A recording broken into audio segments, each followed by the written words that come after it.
Good day mga kaguro, nung nakaraan ay gumamit tayo ng picture format para makapag-generate ng ilang framework lesson plan. Ngayon naman, ang gagawin natin ay gagamit tayo ng MS Word ilang framework lesson plan para makapag-generate tayo sa ChatGPT. So ang i-attach natin ngayon ay naka MS Word format.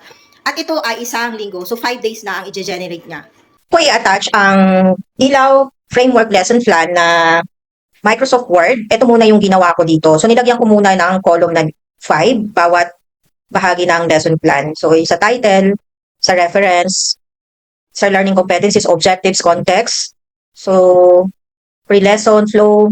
And dito sa flow, nilagyan ko dito yung kung ano yung dating flow ng lesson plan ng matatag. Dito yung panimulang gawain.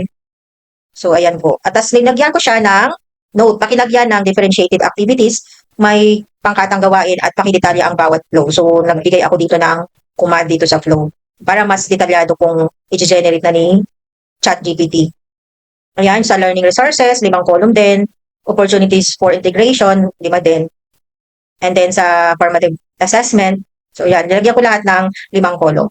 So yun lang, ito yung naka-word na ilaw framework lesson plan bago ko siya i-attach sa ChatGPT.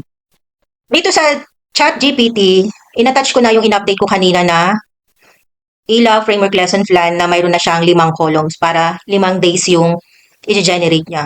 At ito yung command ko kay ChatGPT. Gamit ang naka-attach na MS Word ilaw framework lesson plan, maaari mo ba akong gawa ng 5 araw na ilaw framework lesson plan para sa makabansa baitang isa? Pakipunan ang kailangan ng bawat bahagi ng lesson plan para sa 5 araw. Paki-integrate sa numeracy, reading at ibang asignatura. So, magkukuman ka kung ano yung gusto mong ilagay sa lesson plan mo. So, inilagay ko dito yung pamantayang pangnilalaman, pamantayan sa pagganap, at kasanayang pampagkatuto. Inilagay ko na din yung 5 days na layunin. So, day 1 hanggang day 5. At ito na yung na-generate niya. So, nandyan yung lesson title, 5 din. Kasi 5 araw nga yung pinagawa ko. And then, references, 5 days din. Yeah, declaration of AI, use, mayroon din siyang inilagay. Intention, 5 din. Sa learning competencies niya, ayan na, learning objectives, learning context, tigli 5. So, kasi nga, kanina, bago ko i-attach yung Word, in-update ko na siya.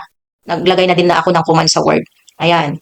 So, ita-transfer nyo na lang ito sa lesson plan, ilaw framework. Tapos, kung ayaw nyo yung mga gawain, pwede nyo na lang siyang baguhin.